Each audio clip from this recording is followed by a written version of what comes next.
Ukraine's defense intelligence carried out an operation in the temporarily occupied city of Melitopol, Zaporizhzhia region, destroying a Russian ammunition depot and enemy personnel deployed to the Zaporizhzhia front. The explosion occurred in the industrial zone near Korvatskoho Passage at the moment a Russian truck carrying troops entered a deployment site. According to preliminary reports, at least 6 Russian Marines and members of an unmanned aerial vehicle crew from the so-called Kadyrov Battalion Akhmat Vostok were eliminated, while the exact number of killed and wounded Russian troops is still being established. The strike also triggered a fire at the ammunition warehouse, with secondary detonations reported at the scene. Russian forces dispatched 4 ambulances to the area. Melitopol, a strategic city in southern Ukraine with a pre-war population of around 150,000, has been under Russian occupation since the early weeks of the full-scale invasion. The city serves as an important logistical hub for Russian forces, linking occupied parts of Zaporizhzhia and Kherson regions and providing a supply corridor toward Crimea. Throughout the war, Melitopol has repeatedly become a target of Ukrainian resistance operations aimed at undermining Russia's military presence. HUR stated that the latest operation disrupted Russian logistics in the Zaporizhzhia sector and inflicted losses on both personnel and equipment. Earlier, on August 5th, Ukrainian intelligence reported a large-scale special operation near Sumy, where the Timur unit and supporting formations killed over 330 Russian troops and wounded more than 550, disrupting enemy logistics and halting their advance. Ukrainian attacks on Russian logistics, especially on the railway network, are not stopping. Ukrainian drones reportedly struck the Lysky logistics hub in Voronezh region at night.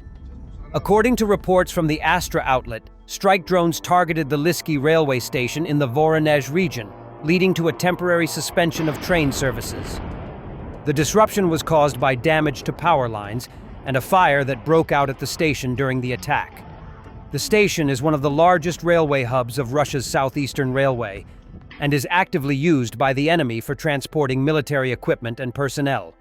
It is located approximately 150 kilometers from Ukraine's state border.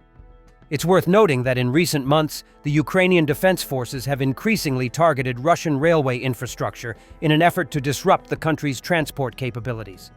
Russia relies heavily on its rail network to move military equipment to occupied territories, including Crimea. On August 5th and 6th, the Ukrainian Defense Forces carried out drone strikes on the Tatsinskaya railway hub in Russia's Rostov region. The strike targeted a section of the railway where, according to local residents, fuel tankers were present at the time. The railway hub is located about 100 kilometers from Ukraine's state border and is used by the Russian military to supply military equipment to the occupied territories of the Donetsk and Luhansk regions. On August 4th, 2025, a drone attack on the Arkada railway hub in Russia's Volgograd region sparked a fire in the station's dispatch building. The targeted Arkada railway hub, located in the city of Frolovo, holds historical significance for domestic transportation within Russia and serves as a key point for long-distance rail routes deeper into the country. During the attack, drones also struck relay cabinets, which are critical for the automatic regulation of train movement and the safe management of railway traffic. Russia is actively restoring railway infrastructure in the occupied territories, particularly in the Donetsk and Zaporizhzhia regions. One such project is a new railway line running from Rostov-on-Don to Crimea, passing through Berdyansk. Its aim is to reduce dependence on the Crimean Bridge and ensure safer transportation of military cargo to reinforce troop groupings in the occupied territories. On the northern Slobozhansky axis, Russian troops suffered another setback while attempting to move equipment under fire. Soldiers of Ukraine's 47th Mechanized Brigade Magura, together with a partner unit, destroyed a Russian truck transporting an artillery piece as it tried to cross a river. The occupiers attempted to use a damaged bridge with a pontoon crossing, but the move was quickly detected by Ukrainian reconnaissance. Precision fire wiped out the vehicle and its cargo, leaving the Russian effort in ruins.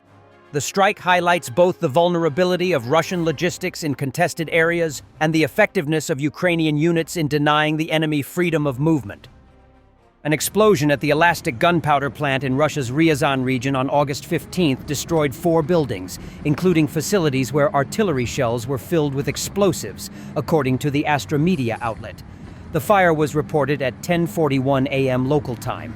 The cause remains unclear, but flames spread quickly to 3 nearby buildings, including a warehouse holding TNT-equipped shells and a second production workshop.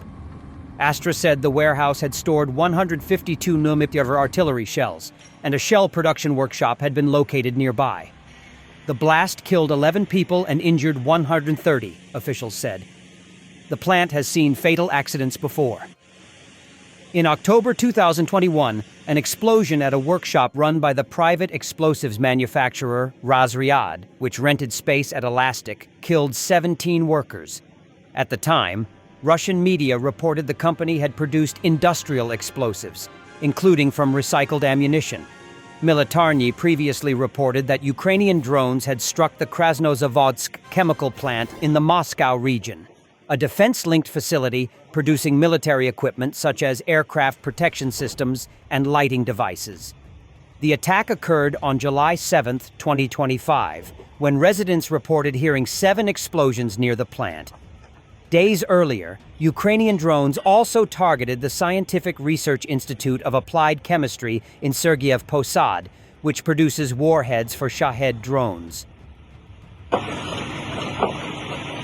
U.S. Secretary of State Marco Rubio explaining the latest meeting between Trump and Putin. Mr. Secretary, I want to show folks what Ukraine looks like right now. This is a map of Ukraine. That red section there, that's the area currently under control by Russia. It's about 20% of the entire country. There are reports that Putin is asking to keep all of this territory in a potential deal. Is that what's being discussed? Can you confirm that?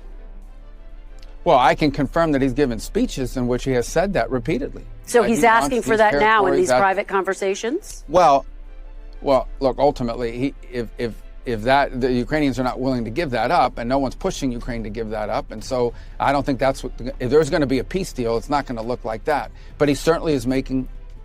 He's certainly making demands. He's certainly asking for things that the Ukrainians and others are not willing to be supportive of, and that we're not going to push them to give. And the Ukrainians are asking for things that the Russians are not going to give up on. I know this sounds, I know everybody wants to have more detail, but we're trying to have a serious negotiation here and see if we can find any middle ground between 2 warring parties in a very difficult war where the Russians feel, as they always do, like they have momentum on their side, and the Ukrainians have been incredibly brave in fighting back and in the defensive posture they've taken. The Ukrainians have inflicted a tremendous amount of damage on the Russians. I think last month alone, 20,000 Russian soldiers were killed in 1 month in this war. So the Ukrainians have inflicted tremendous amount of damage on the Russians as a result of this. Both sides are very dug in. This is a difficult one, but we're going to continue to work on it because the president's made it a priority to try to end the war that should have never happened. Thanks for watching, and don't forget to subscribe. Also, if you want to support Warthog Defense, please become our member and get early access to new videos, exclusive members-only videos, and become administrator in comment section. The membership link is in the description. Rescues every day. We had a guy last week at 6 rescues in 6 days. He's doing the job every day.